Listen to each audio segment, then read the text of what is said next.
From No5 Chambers, I'm Richard Kimblin. This is the Planning Podcast. This week, local plans. And first up, inside an examination in public, some tips from the gatekeeper, the programme officer, documents, virtual hearings, and helicopters. Next, two of the legal bear traps for local plans. Duty to cooperate and strategic environmental assessment, with some lessons from the JSP for the West of England, with Ian Kemp, a programme officer who is known to many of you, and Thea Osmund-Smith, planning and environmental barrister at No5 Chambers. The Planning Podcast takes a first look at local plans and their examination. So, Ian, hello. Hello. Good afternoon. How are you? Very well, sir. Yourself? Very well indeed. And where are you hailing from this afternoon? My home office. I'm used to working from home, so this is a bit like a busman's holiday for me. But yes, the sun is shining and all is well, so I can't complain. Fantastic. Now, Ian, you are a programme officer. Correct. What is a programme officer? So a programme officer is someone who acts as a channel of communication between the representatives, an authority, and an inspector in relation to local plan examinations. They are responsible mainly for the administration of a local plan examination and work on behalf of the inspector to organise the process from an administrative and procedural point of view. Right, now, Ian, you're working on behalf of the inspector, so that means that you're not part of the council, is that it? No, I'm personally self-employed. I'm not a council officer, and I don't actually work for the inspectorate either. Okay, so you've seen lots and lots of plans succeed and fail, and all sorts of approaches to them. Then I have, yes. I started off on the structure plans, as I mentioned. I've done the old style local plans, regional planning guidance, RSSs, London plans. Now, predominantly, my work is around the local plans for local authorities. But yes, I've seen the changes over the years. And what do you think? Do you think things are changing for the better, or do you prefer to not express a view? I think the system has got better over the years. On the old style local plans, for example, we could be in a single local plan inquiry for 18 months at a time. Just doing one plan, and I think the process has become more efficient. I think there are elements of the old style local plan systems that were slightly more accessible to people, such as the inspector's reports, because on the old style local plan, the inspector's report used to cover specific objections or representations, whereas now we're in the territory of soundness, and they tend to cover the generalities and broad themes of soundness and legal compliance, which, in my own personal view, isn't perhaps quite as accessible to sort of members of the public, where they could just pick up a report, turn to page X and find their representation, find what the council made of their representation, and also find what the inspector made of their comments. Got it. Yeah, it's quite different, isn't it? It is very different, but in terms of efficiency, as I say, that whole process. I did the Warwick local plan to pick an example out of the air. We in Warwick we were in an inquiry itself for 18 months. My whole contract was getting on for 2 or 3 years, and it's whether or not that sort of approach is sustainable. Well, there we go. You've hit the nail on the head by reference to sustainable, and that's key to the whole question, isn't it? Yes, indeed. Yes, Ian. In respect of a particular examination that comes your way, you get involved at a particular stage of the process. What stage of the process is that?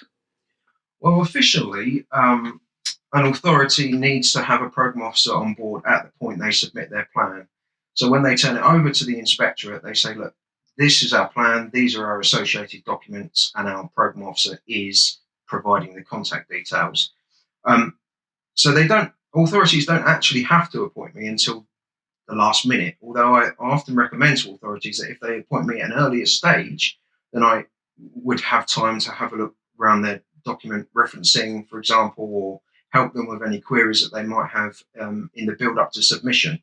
So as early as possible would be my advice, but officially they wouldn't need to appoint a program officer until the 11th hour. Yeah, but what you're saying is that it helps the process later on if you've been able to cross-check. I don't think it's in an authority's interest to employ their own best endeavours, but to submit a plan that where the administration or the referencing is all over the place, and an inspector might take one look at it and say, "Can you go back to the council? This all needs work." And then I communicate to the council what work that needs, and then obviously there is a lead-in period where that work is being corrected, and that reduces the efficiency of the process. Now, Ian, you've been referring there to documents and being organised. Of course, you then have to tangle with the documents which people who are making representations supply to you and have already supplied to the planning authority. Do you have any advice for them? How should somebody who's making a representation make a representation which doesn't cause you difficulty and doesn't cause difficulty for the inspector? I think my key advice would be to make it clear which particular section of the plan you are referring to. I would personally break it down into individual policies. That would be my suggestion, rather than write a single letter that isn't clearly marked up as to what policy it refers to or what site it refers to. It's far better for an authority at the point that they receive that representation, because obviously authorities have to pick up that representation and load it into a central database. That database will have various flags on it where particular comments are lodged against particular sections of the plan. We would do that so that we can manipulate the comments and provide various reports to inspectors in terms of plan order or policy order. So if representatives made it absolutely clear which policies or sites that they were referring to in their representations, I think that would help everybody moving forward. Got it. Now, when I started doing this, there was something called an examination library, and one would find lots of documents carefully arranged. But particularly since March of this year, that's become pretty impossible. So for examinations going forward, how do you think that people can help when they're supplying you with electronic documents? Well, where do I start with this one, really? Firstly, I very much helps me if I can have a separate submission for each matter that is being addressed. What I struggle with is a PDF that comes in and it refers to half a dozen different matters. Now, the reason I struggle with that is because the written statements are all uploaded to the website and distributed to people by matter, i.e. if everyone who's contributing to, say a matter of housing supply, for example, needs to be aware of what the housing supply submissions are.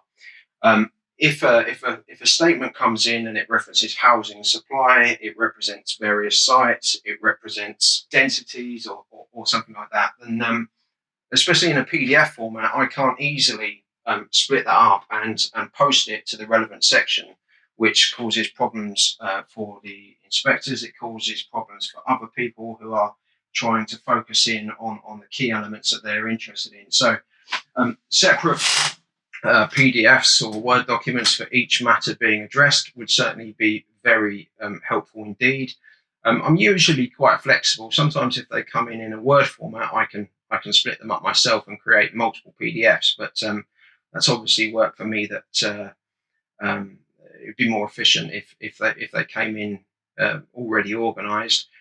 Sometimes I struggle as well with a huge number of appendices. I often get various reports, documents, photographs, etc., just emailed to me in individual files, and I have really no idea what order or a representative would like these presented in, or what particular photographs go with which particular statement, etc. So ideally, if statements could come in individual matters and already include all relevant appendices in a PDF document, then I could simply save the file without additional work. I mean, that would be absolutely perfect.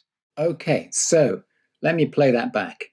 If you have a representation to make in respect of policy 1, and you want to append reports A, B, and C, what you really want is a PDF, which is of the right word count attached to it and part of the same document, those reports A, B, and C. Yes, that's how I do it. I mean, I must admit, I'm not the only program officer, obviously, so other program officers might have different ways of doing it. Now, I mentioned the word count being 3,000 words, which is always referred to in the inspector's pre-examination note. Who's the gatekeeper who deals with the document that contains 3,001 words? What happens? That's a very good question. You're going to get me in trouble for this, I think. But I think the key mantra is always that inspectors would encourage succinct and to the point submissions. The 3,000 word limit on written statements has been around in guidance notes for as long as I can remember. I think it is really a good practice guide rather than a fundamental restriction. I mean, I shouldn't perhaps say, but I've never returned a statement based on its word count. But on the other hand, you might say that if somebody can get their point across in 500 words, that might have a bigger impact. Yes, I think so. I mean, there are ways around it. We're always informed that appendices do not count towards the word count. Given that we've already had a representation at the point of the consultation, you know, the point should have already been made. I think really you should be able to address inspectors' questions succinctly enough to be able to stay within the limits. But I mean, fundamentally, I think it's there as a good practice guide rather than a strict rule of thumb. Did you know, Ian, that when President Lincoln delivered the Gettysburg Address on November the 19th, 1863, he used 272 words? Well, there you go. That's proof in the pudding. Right. Away from documents. Hearings. Post-COVID. Yeah. Everybody's been staring at screens. Tell me, what do you think the scope might be for us to be doing examination using a virtual method? Post-COVID, I think it very much depends on the success of the examinations that are coming up. I think the COVID-19 position has affected various industries, sectors around the globe, and I think everybody is having to have a look how they react to that situation whilst we're in that situation. And I think it's absolutely right that everybody will be looking at their working practices moving forward in terms of sort of lessons learned and how we can move forward as a sector and as a society. The local plan examinations are a series of public meetings, and with social distancing, that is very difficult. They are a group discussion led by the inspector. Does technology exist that makes it possible where we can still hold group discussions that are led by an inspector? And fundamentally, the answer to that question is yes. I think South Oxfordshire will be the first examination that moves forward on that basis. That programme to start in mid-July, and I think if that is a success, then I think a number of other plans will quickly follow suit. Whether that is a practice that is rolled out beyond COVID-19 and becomes the new normal, to coin a popular phrase at the moment, then I think we will have to see. But I think essentially there is scope to run local plan examinations virtually, and I know there's certainly a will to make them a success, and there are various departments that are all pulling together to ensure that they are a success and people aren't unduly prejudiced. I can see that you're optimistic, and we need optimism now, don't we? we certainly need optimism. We need optimism anyway. But I'm certainly more optimistic as time has gone by regarding the use of virtual hearings. I think it's fair to say that on a personal level, I was a little bit sceptical at first, but as foundations have been laid and conversations have moved on, I'm becoming more and more optimistic as time goes by. Now then, Ian, in all of that experience, are there any particularly tricky or even vaguely amusing incidents that you recall? Well, unfortunately, local plan examinations are not traditional fodder for the comedy store, really. but I think probably my most embarrassing moment was on the first structure plan I did. We all used to organise panel tours, which are sort of site visits, really. Our particular panel tours involved a chauffeur-driven trip around the county. It involved a river trip by boat, and it also involved a helicopter flight. So when I went to my next job, I sort of thought I'll be proactive and impress the authority with putting together itineraries. So I contacted sort of local airstrips and bits and pieces and worked out how much it would be to charter light aircraft, etc. And I presented quite detailed itineraries and plans to the authority, and they took one look at it and basically laughed me out of the room. But I wasn't to know. That was up to that point. That was my only experience of site visits and panel tours. So I just thought that was normal. But it just transpires that particular panel chair was quite lucky to have got away with it, I think. That's fantastic. I think that we would all take the change to virtual examination if we get the helicopter ride at the end of it. Absolutely. You be careful what you wish for. We'll all be doing this by Google Maps before long. Ian, you've been absolutely fantastic, and I've learned a lot. Everybody else will have learned a lot, and they'll be very grateful to you. So thank you very much indeed. It's been a nice change to speak to you about it. Splendid. Well, thank you ever so much indeed, Ian. Thanks very much. We'll sign off there. Okay, you take care. Now then, Thea, hello, good afternoon to you. Hi, Richard. I know that you have been involved in a number of local plan examinations. Tell us how long you've been at it.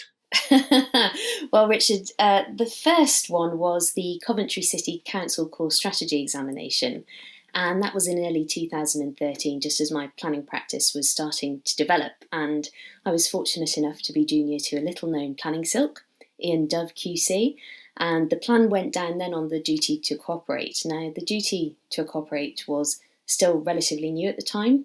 It isn't now, and yet planning authorities are still getting it wrong 7 years down the line. Well, Thea, isn't that right? Please do tell us, first of all, a bit more about the duty. Well, it's one of the legal requirements associated with plan making, and it cannot be remedied after the plan has been submitted for examination, so you have to get it right before then. Now, there's been a lot of controversy about it, with many commentators considering that it's a hindrance to the planning system that ought to be replaced, but perhaps that's a debate for another day. As I said, it's not new, which is why it's surprising that local planning authorities are still getting it wrong. The duty to cooperate was created in the Localism Act 2011, and it places a legal duty on local planning authorities to engage constructively, actively, and on an ongoing basis in respect of strategic cross-boundary matters. In essence, it filled the void left by the abolition of regional spatial strategies. So local planning authorities must demonstrate how they've complied with the duty at the examination of their plan, and if a local planning authority can't demonstrate that it has complied with the duty, then the local plan will not be able to proceed further in examination. It's effectively game over. So it's a really hard-edged duty, and if you haven't got it right, then years of hard work can literally go down the drain. See recently St Albans and Sevenoaks late last year. Now, I should say that Sevenoaks District Council has in the last week been given permission to challenge the inspector's findings in that respect, so hopefully we'll have some further guidance in due course from the courts. We'll come back perhaps and tell listeners all about it then. Well, absolutely. I think we should come back to the topic in due course and tell listeners about that case, and really we should revisit all that's currently happening in the local plan sphere. So let's have that in mind. We'll do that. But Thea, you've referred there to what's essentially a legal test, and you referred to it as being hard-edged.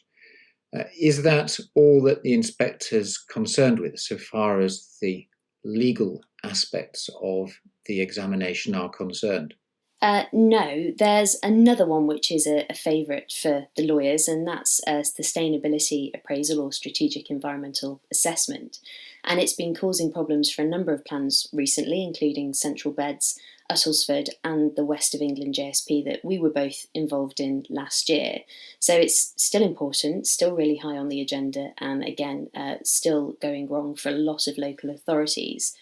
Now, by way of summary, Section 19 of the 2004 Act requires a local planning authority to carry out an appraisal of the sustainability of the proposals in each development plan document and to prepare a report of the findings of that appraisal. And that's what we know as a sustainability appraisal, usually a pretty hefty document, hundreds of pages with lots of coloured boxes all over the place. But again, as I've said, it's something that a lot of local planning authorities get wrong. In essence, a sustainability appraisal is a systematic process that must be carried out during the preparation of a local plan. It should inform the plan, the selected spatial strategy, and the choice of allocations. It's not simply an academic process. The work of the sustainability appraisal should be reflected in the draft plan, and it should also contain an assessment of reasonable alternatives. And the purpose of that is to show that the product you're left with, the spatial strategy and the allocations, for example, are the best of what can be achieved. Now, Thea, you referred there to the generality, but we can have a look at that in a bit more detail by reference to a particular JSP. The JSP for where? That was the West of England JSP that was examined last year. Okay, so this is the one which followed on from James Brokenshire's letter in June of last year. That made people think that the examination was going to have a particular style and effect. But what actually happened, Thea? Yeah, so as you say, Richard, James Brokenshire's letter was dated the 18th of June, and that was to Sarah Richards, the Chief Executive of the Planning Inspectorate, stressing the importance of inspectors being pragmatic in getting plans in place. So the fear at the time was that a less scrupulous approach would be adopted to plan examinations, but I don't actually think that's been the case at all, and it certainly wasn't the case with the JSP. Now, just to provide a bit of background about the JSP, in terms of the provision of housing, the plan had a number of strands to it. Around 16,000 homes were to be delivered through the urban living component, and around 17,000 homes through the strategic development locations, or SDLs. Now, the real problem was that the joint authorities appeared to select the SDLs and then build a plan around them without any coherent spatial strategy as the starting point. So really it was a case of putting the cart before the horse. Now in 2015, at the issues and options stage, 5 spatial scenarios for the overall distribution of development were identified, but they weren't carried through the subsequent SA work after that, and in fact bore no relation to the distribution of development in the final draft plan. And it was only after the plan was submitted for examination and the inspectors raised concerns about that issue that a consolidated sustainability appraisal was produced to explain, first, exactly what the strategy was, second, where it had come from, and thirdly, how it performed in relation to alternatives. Although even that process was problematic because the spatial strategy as a whole was never considered in relation to reasonable alternatives. So ultimately, the inspectors concluded that robust evidence had not been provided to demonstrate that the 12 SDLs proposed in the plan had been selected against reasonable alternatives on a robust, consistent and objective basis. Now, the inspectors tried to be helpful and recognised that a great deal of work had gone into the plan by the joint authorities. They advocated starting the plan preparation process again by identifying a clear high-level spatial strategy and suggested that the appropriate SDLs would logically flow from that, which of course must be right. Now, Thea, that was the outcome. How would you characterise that so far as the whole planning system is concerned?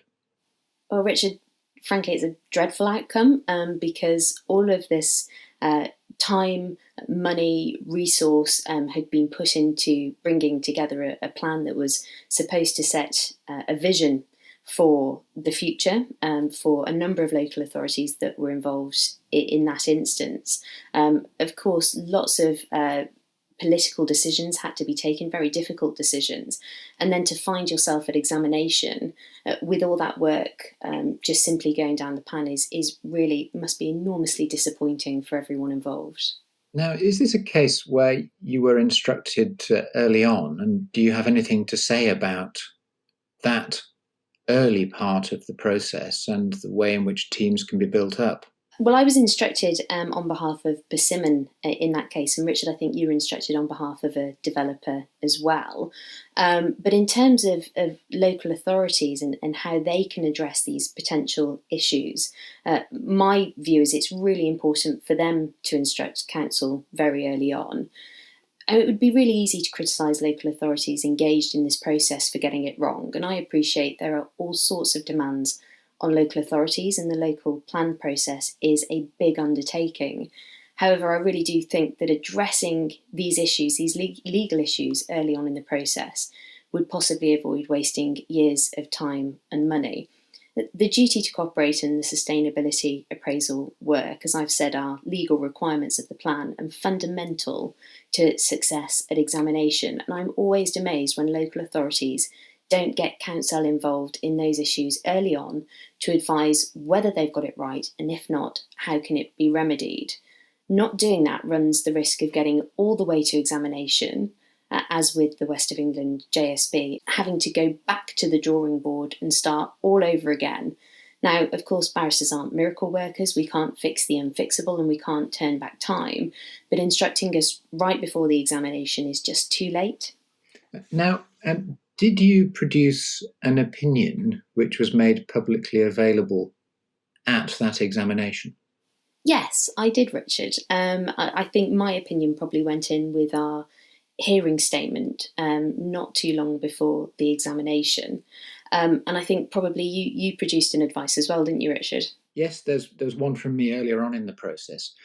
Do you think it would be helpful if we put those alongside the podcast so that people can see what it is that we're in fact talking about? Absolutely, very happy to do that. Okay, well, let's see if we can sort that out.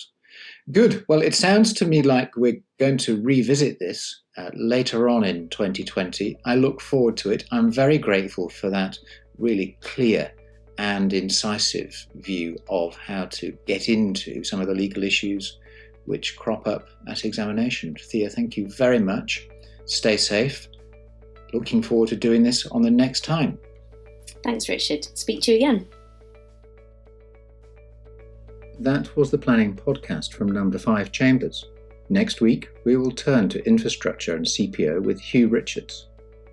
And Philippa and Paul, and anyone else who's been chopping vegetables while listening to this, be careful with that knife. Stay safe.